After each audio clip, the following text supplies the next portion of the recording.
السلام علیکم۔ ایک شاگرد نے اپنے استاد سے پوچھا، استاد جی یہ آخرت میں حساب کتاب کیسے ہوگا؟ استاد نے ذرا سا توقف کیا، پھر اپنی جگہ سے اٹھے اور سارے شاگردوں میں کچھ پیسے بانٹے۔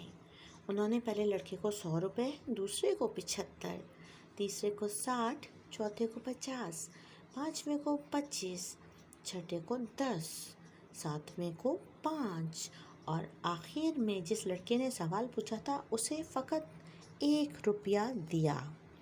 لڑکا بلا شبہ استاد کی اس حرکت پر دل گرفتہ ہوا اور اسے اپنی توہین محسوس ہو رہی تھی کہ استاد نے آخر اسے سب سے کمتر اور کم مستحق کیوں کر جانا۔ استاد نے مسکراتے ہوئے سب کو دیکھتے ہوئے کہا کہ سب لڑکوں کی چھٹی، تم سب لوگ جا کر ان پیسوں کو پورا خرچ کرو۔ اب ہماری ملاقات ہفتے والے دن بستی کے نان بائی کے تندور پر ہوگی۔ ہفتے والے دن سارے طالب علم نان بائی کے تندور پر پہنچ گئے، جہاں استاد پہلے سے ہی موجود سب کا انتظار کر رہے تھے۔ سب لڑکوں کے آ جانے کے بعد استاد نے انہیں بتایا کہ تم میں سے ہر ایک اس تندور پر چڑھ کر مجھے اپنے پیسوں کا کہاں خرچ کیا ہے حساب دے گا۔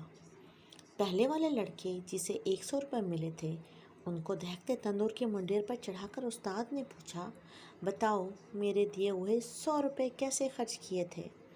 جلتے تندور سے نکلتے شعلوں کی تپش اور گرم منڈیر کی تپش سے پریشان لڑکا ایک پاؤں رکھتا اور دوسرا اٹھاتا، خرچ کیے ہوئے پیسوں کو یاد کرتا اور بتاتا کہ 5 کا گڑ لیا تھا، 10 کی چائے، 20 کے انگور، 5 روپے کی روٹیاں اور اسی طرح باقی کے خرچے۔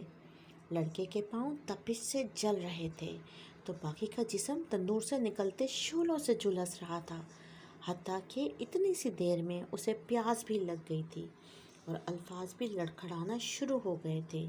وہ بمشکل حساب دے کر نیچے اترا، اس کے بعد دوسرا لڑکا، پھر تیسرا اور پھر اسی طرح باقی لڑکے، حتیٰ کہ اس لڑکے کی باری آن پہنچی جسے 1 روپیہ ملا تھا۔ استاد نے اسے بھی کہا کہ تم بھی تندور پر چڑھ جاؤ اور اپنا حساب دو۔ لڑکا جلدی سے تندور پر چڑھا، بغیر کسی توقف کے بولا کہ میں نے 1 روپے کی گھر کے لیے دھنیا کی گڈی خریدی تھی، اور ساتھ ہی مسکراتا ہوا نیچے اتر کر استاد کے سامنے جا کر کھڑا ہوا، جبکہ باقی کے لڑکے ابھی تک نڈھال بیٹھے اپنے پیروں پر پانی ڈال کر ٹھنڈا کر رہے تھے۔ استاد نے سب لڑکوں کو متوجہ کر کے اس لڑکے کو خاص طور پر سناتے ہوئے کہا، بچوں یہ قیامت والے دن کا حساب کتاب کا ایک چھوٹا سا منظرنامہ تھا۔ ہر انسان سے اس کو جس قدر عطا کیا گیا ہے اس کے برابر حساب ہوگا۔ لڑکے نے استاد کو محبت سے دیکھتے ہوئے کہا، آپ نے جتنا کم مجھے دیا اس پر مجھے رشک اور آپ کی عطا پر پیار آ رہا ہے، تاہم اللہ تعالیٰ کی مثال تو بہت اعلیٰ ہے۔ اللہ تعالیٰ ہمیں اپنے حساب کی شدت سے بچائے اور ہمارے ساتھ معافی اور درگزر والا معاملہ فرمائے، آمین۔